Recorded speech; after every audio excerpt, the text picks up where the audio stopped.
জানিয়ে দিব এই মুহূর্তে আমাদের হাতে থাকা গুরুত্বপূর্ণ আপডেট সংবাদের শিরোনাম।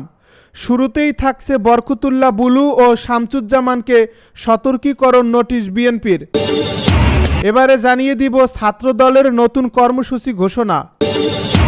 এবারে থাকছে ইরান ও ইসরায়েলের মধ্যে ছায়াযুদ্ধ আরও জটিল আকার নিচ্ছে।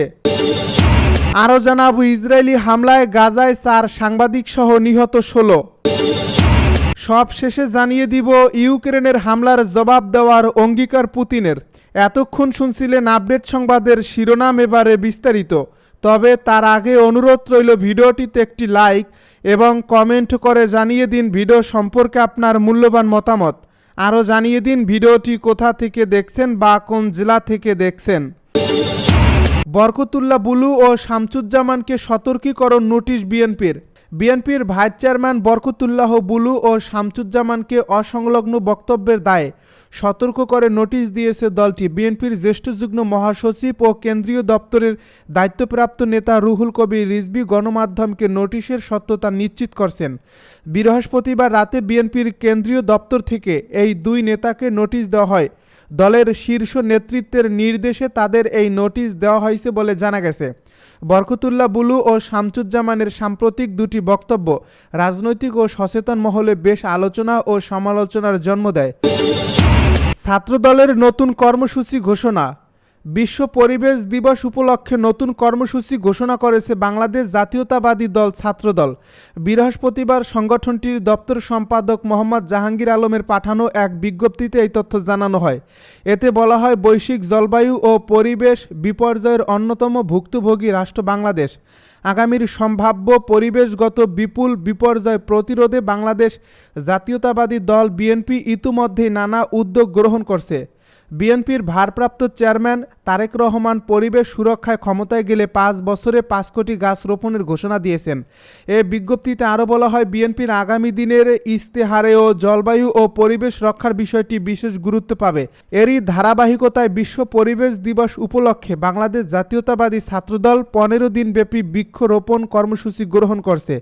এর অংশ হিসেবে 15 জুন থেকে 15 দিন ব্যাপী সারা দেশের সব জেলা, মহানগর, উপজেলা, পৌর ওয়ার্ড সহ সব শিক্ষা প্রতিষ্ঠানে জাতীয়তাবাদী ছাত্রদলের উদ্যোগে বৃক্ষরোপণ কর্মসূচি অনুষ্ঠিত হবে।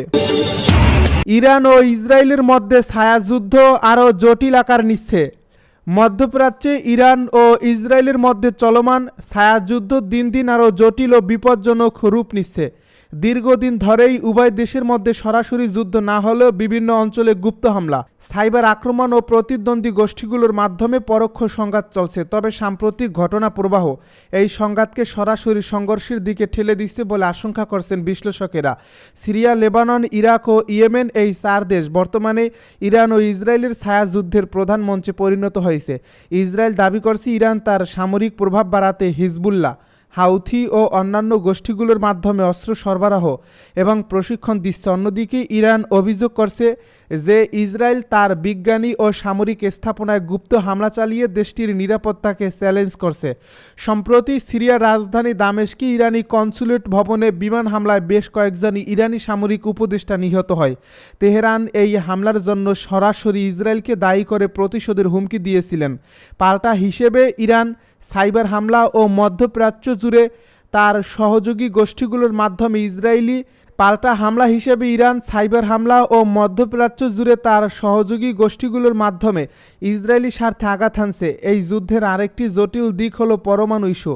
ইসরায়েল বিশ্বাস করে ইরান গোপনে পারমাণবিক অস্ত্র তৈরির পথে এগোচ্ছে, যা পুরো অঞ্চলের নিরাপত্তার জন্য হুমকি। ইসরায়েল তাই সম্ভাব্য ইরানি পারমাণবিক স্থাপনাগুলোর বিরুদ্ধে হামলার প্রস্তুতি নিচ্ছে বলেও গুঞ্জন রয়েছে। ইসরায়েলি হামলায় গাজায় 4 সাংবাদিক সহ নিহত 16। ফিলিস্তিনের স্বাধীনতাকামী গোষ্ঠী হামাস নিয়ন্ত্রিত গাজায় ইসরায়েলি বাহিনীর অব্যাহত হামলায় প্রাণ হারাচ্ছেন সাধারণ মানুষ, আহত হচ্ছেন সাংবাদিকেরাও। মানবিক বিপর্যয়ের মুখে পড়ছে সেখানকার হাসপাতাল ও ত্রাণ সহায়তা কার্যক্রম। বৃহস্পতিবার গাজায় এক ভয়াবহ ইসরায়েলি হামলায় নিহত হয়েছেন অন্তত 16 জন, যাদের মধ্যে রয়েছেন 4 জন সাংবাদিক। এ ঘটনার তীব্র নিন্দা জানিয়েছে স্থানীয় স্বাস্থ্য কর্তৃপক্ষ এবং আন্তর্জাতিক সংবাদ মাধ্যমগুলো। এ ঘটনাটি ঘটে গাজা সিটির আল আহলি আরব হাসপাতালের সামনে, যেখানে কয়েকজন সাংবাদিক সূর্যের প্রচণ্ড তাপ থেকে রক্ষা পেতে একটি অস্থায়ী তাঁবু স্থাপন করেছিলেন। হঠাৎ করেই ইসরায়েলি বাহিনী সেখানে ড্রোন থেকে ক্ষেপণাস্ত্র হামলা চালায়। এই হামলার ফলে ঘটনাস্থলেই ৩ জন সাংবাদিক নিহত হন, আরেকজন পরে হাসপাতালে মারা যান। আহত হন আরও অনেকে। এই হাসপাতালটি অ্যাংলিকান গির্জার ব্যবস্থাপনায় পরিচালিত এবং এটি ইতিপূর্বেও ৮ বার ইসরায়েলি হামলায় ক্ষতিগ্রস্ত হয়েছে। এই হাসপাতালের চত্বরে, যেখানে একসময় ছিল শান্তিময় বাগান, এখন সেখানে ছড়িয়ে ছিটিয়ে আছে নিহতের ছিন্ন ভিন্ন দেহাবশেষ। আহতদের মধ্যে একজন জ্যেষ্ঠ সাংবাদিকের অবস্থা আশঙ্কাজনক। তাকে হাসপাতালেই জরুরি অস্ত্রোপচার করতে হয়েছে। সেখানে চিকিৎসা সরঞ্জামের অভাব থাকা সত্ত্বেও চিকিৎসকেরা তাকে বাঁচিয়ে রাখার আপ্রাণ চেষ্টা করছেন। ইসরায়েলি ড্রোন থেকে ছোড়া ক্ষেপণাস্ত্রের শার্পনেলগুলো তারকাটা ও ধাতব টুকরায় পরিপূর্ণ হওয়ায় তা শরীর ছিদ্র করে ভয়াবহ রক্তক্ষরণ ঘটায়, যা প্রাণঘাতী হয়ে ওঠে।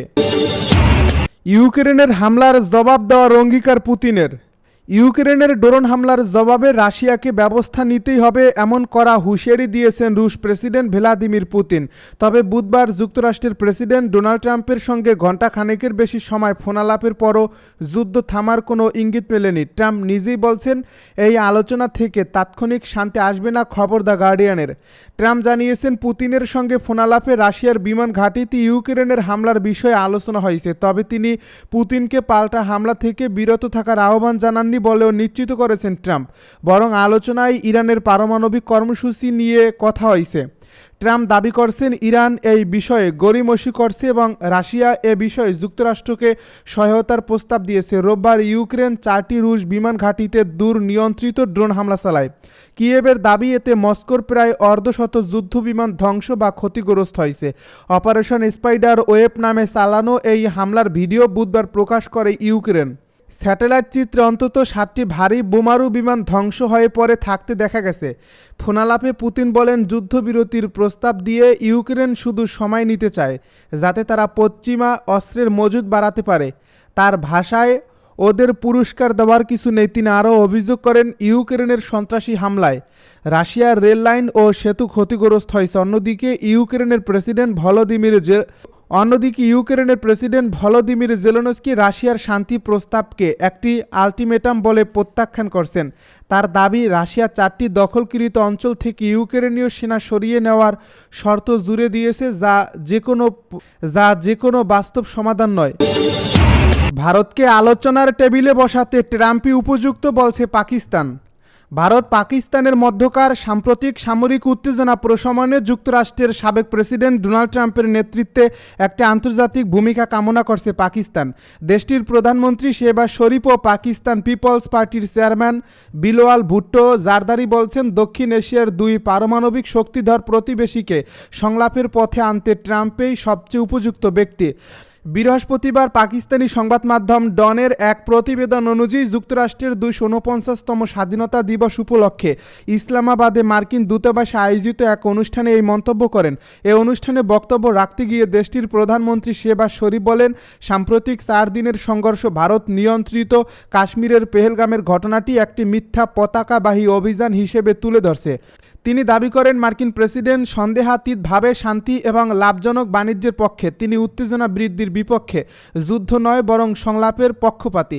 তিনি আরও জানান, পাকিস্তান সংযম দেখিয়েছে। ভারতের সাম্প্রতিক আগ্রাসনে 33 জন পাকিস্তানি নিহত হওয়ার পর আত্মরক্ষায় পাকিস্তান 6টি ভারতীয় যুদ্ধ বিমান ভূপাতিত করেছে। পেহেলগামের হামলা নিয়ে ভারতের পক্ষ থেকে যথাযথ প্রমাণ না দেওয়ারও সমালোচনা করেন তিনি। এছাড়া প্রধানমন্ত্রী শেহবাজ শরীফ যুক্তরাষ্ট্রের স্বাধীনতা দিবস উপলক্ষে মার্কিন জনগণ ও প্রেসিডেন্টকে আন্তরিক শুভেচ্ছা জানান। তিনি আরও বলেন, পাকিস্তান যুক্তরাষ্ট্র দ্বিপাক্ষিক সম্পর্ক পুনরায় উষ্ণ হয়ে উঠছে এবং 2 দেশের মধ্যে বন্ধুত্ব দৃঢ় হচ্ছে।